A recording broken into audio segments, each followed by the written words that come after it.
Assalamualaikum warahmatullahi wabarakatuh. Baik, alhamdulillahirobbilalamin. Puji syukur kehadirat Allah Subhanahu wa taala, yang mana pada kesempatan kali ini saya dikasih kesempatan untuk melaksanakan tugas perbandingan agama, yaitu tentang asal usul kepercayaan kepada wujud gaib. Baiklah, langsung saja ke materi. Kepercayaan kepada yang gaib atau asal usul kepercayaan kepada wujud gaib. Di sini masalah asal usul kepercayaan kepada wujud gaib termasuk masalah yang sangat penting untuk diselidiki dalam ilmu perbandingan agama. Di salah satu pihak ada yang mendasar pendapatnya kepada teori evolusi, dan pihak lain ada yang berdasarkan pada teori revelasi. Berikut ini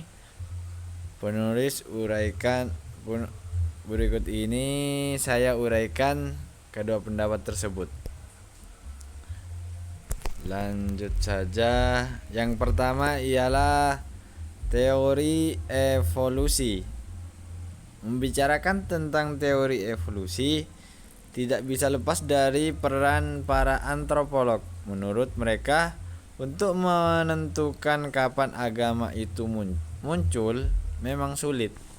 Para antropolog cenderung berpendapat keberadaan agama itu sama tuanya dengan keberadaan manusia itu sendiri. Seseorang antropolog bernama Jack Finnegan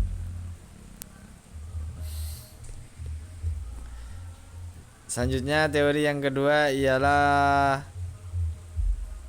teori revelasi. Kalangan agamawan berpendirian bahwa agama itu berasal dari kodrat Maha Pencipta yang memberikan bimbingan kepada manusia pertama, dan manusia pertama itu mewariskan kepada turunannya sebagai tetap taat kepada bimbingannya, dan sebagian tetap taat kepada bimbingannya dan sebagian lain berangsur-angsur menyimpang, menyangkal, lalu mengemukakan ajaran yang menyimpang dari sesuai dan disesuaikan dengan selera pada setiap masa. Agama Brahma memanggil manusia itu dengan satarupa. Agama Yahudi beserta agama Kristen dan agama Islam memanggil manusia pertama itu ialah Adam. Bisa jadi karena agama Yahudi, Kristen dengan agama Islam asal satu rumpun, sehingga ada kesamaan dalam memandang manusia pertama. Selanjutnya ialah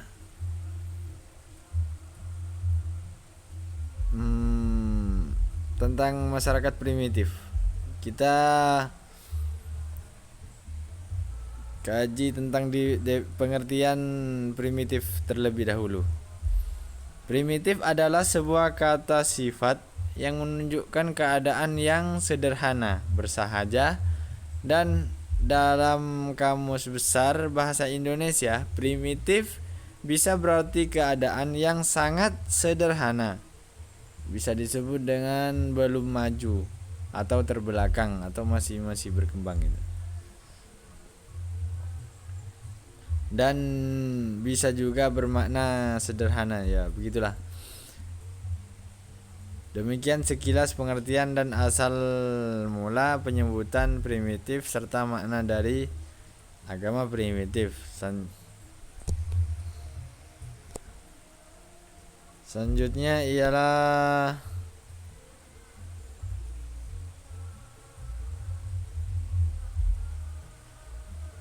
agama kepercayaan. Kepercayaan yang ada pada masyarakat primitif. Kepercayaan yang pertama ialah kepercayaan dinamisme. Definisi dinamisme di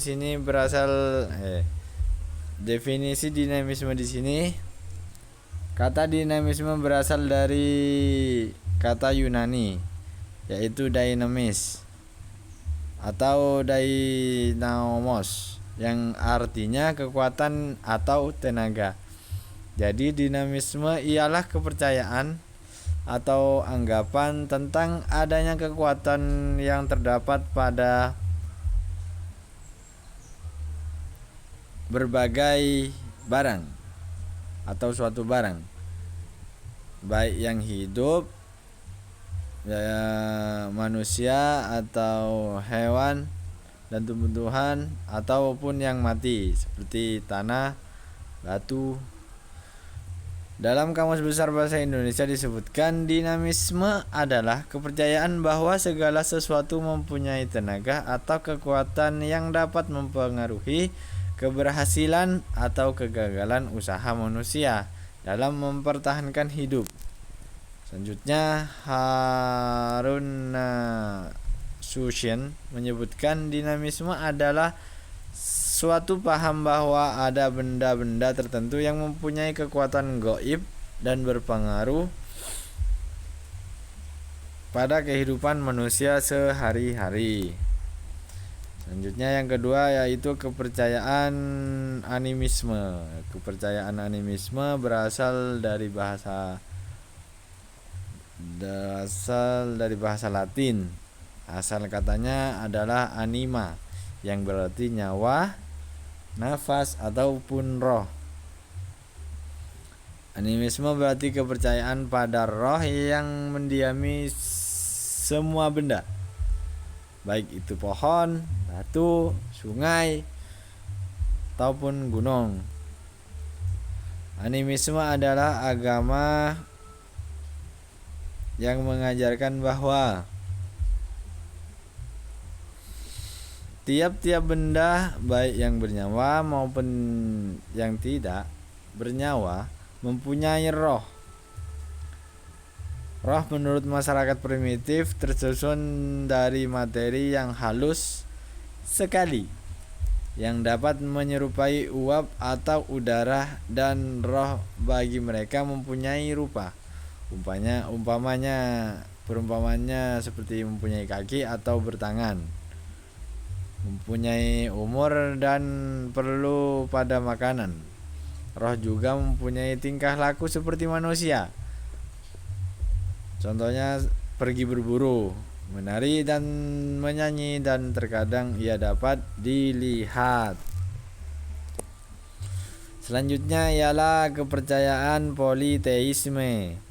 Politeisme mengandung kepercayaan kepada banyak dewa atau Tuhan. Politeisme lawan dari monoteisme. Dalam paham politeisme, hal-hal yang menimbulkan perasaan takjub dan dahsyat bukan lagi dikuasai oleh roh-roh, tapi oleh dewa-dewa. Dalam paham politeisme,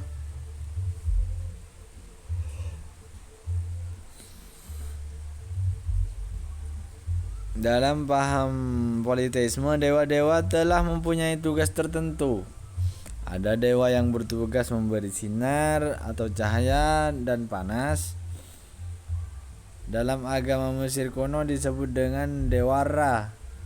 Dalam agama India disebut dengan Dewa Surya. Dan dalam agama Persia kuno disebut dengan Mitra. Ada juga dewa yang bertugas menurunkan hujan yang diberi nama Dewa Indra dan India kuno. Dalam India kuno, selanjutnya ada pula dewa angin yang disebut dengan Dewa Wata dalam agama India kuno. Tujuan beragama dalam paham politeisme bukanlah hanya memberi sesajen dan persembahan kepada dewa-dewa, akan tetapi juga menyembah dan berdoa kepada para dewa untuk menjauhkan amarah para dewa. Kepercayaan selanjutnya di sini ialah henoteisme. Henoteisme salah satu Tuhan untuk satu bangsa, dan bangsa-bangsa lain mempunyai Tuhan sendiri-sendiri. Di sini henoteisme dapat dikatakan dengan kepercayaan mereka mempercayai adanya Tuhan mereka sendiri, namun tidak menyangkal, atau begini, mereka mempercayai adanya dewa mereka sendiri, namun tidak menyangkal adanya dewa-dewa lain. Jadi begitu kepercayaan henoteisme. Dalam masyarakat yang sudah maju, agama yang dianut bukan lagi diamisme, animisme, atau politeisme dan henoteisme, tapi agama monoteisme. Dasar ajaran monoteisme ialah Tuhan satu, Tuhan Maha Esa, pencipta alam semesta. Dengan demikian, perbedaan antara henoteisme dan monoteisme ialah bahwa dalam agama monoteisme, Tuhan tidak lagi merupakan Tuhan nasional, tetapi Tuhan internasional, Tuhan semua bangsa di dunia ini, bahkan Tuhan alam semesta. Selanjutnya ialah pro kontra tentang kepercayaan primitif. Dalam menyikapi pertanyaan apakah kepercayaan primitif itu termasuk agama atau bukan, tampaknya dalam dunia ilmu perbandingan agama terdapat opsi yang tidak tunggal. Ada pendapat yang memasukkan primitif sebagai agama, dan ada pula pendapat yang keberatan jika primitif dimasukkan ke dalam agama. Untuk itu, mereka mencoba melihat dari sisi lain, yakni melihat dari elemen-elemen pokok yang terdapat dalam suatu agama secara umum. Kemudian mencoba meneliti elemen-elemen yang terdapat dalam kepercayaan primitif. Jika terdapat kesamaan, maka kepercayaan primitif dapat dimasukkan ke dalam agama. Para ahli agama menjelaskan bahwa suatu agama haruslah mengandung 4 elemen. Untuk 4 elemen unsur pokok. Apabila tidak, maka sesuatu itu bukanlah agama. 4 unsur pokok tersebut ialah adanya zat yang sakral. Yang pertama, adanya zat yang sakral, adanya kitab suci. Di sini yang dimaksud adanya zat sakral yaitu seperti Tuhan, maksudnya gitu. Yang kedua, adanya kitab suci. Terus yang ketiga, adanya sistem ibadah atau ya ritual gitulah. Terus adanya kelompok atau jamaah. Jadi begitu. Kesimpulannya di sini, adanya wujud gaib itu benar bagi orang yang beragama, karena seperti yang kita tahu bahwa setiap agama memiliki Tuhan yang mana tidak memiliki bentuk padat, dan bagi masyarakat ateis atau tidak percaya adanya Tuhan, ada sebagian yang percaya bahwa makhluk gaib itu benar adanya disebabkan oleh beberapa hal yang mungkin menjadi pengalaman hidup orang tersebut. Satu contohnya mungkin ketemu setan. Mungkin itu saja presentasi dari saya tentang adanya adanya roh gaib. Apabila ada kesalahan, mohon maaf. Akhirul kalam, wassalamualaikum warahmatullahi wabarakatuh. Saya Jamil, ketemu lagi di video selanjutnya. Assalamualaikum warahmatullahi wabarakatuh.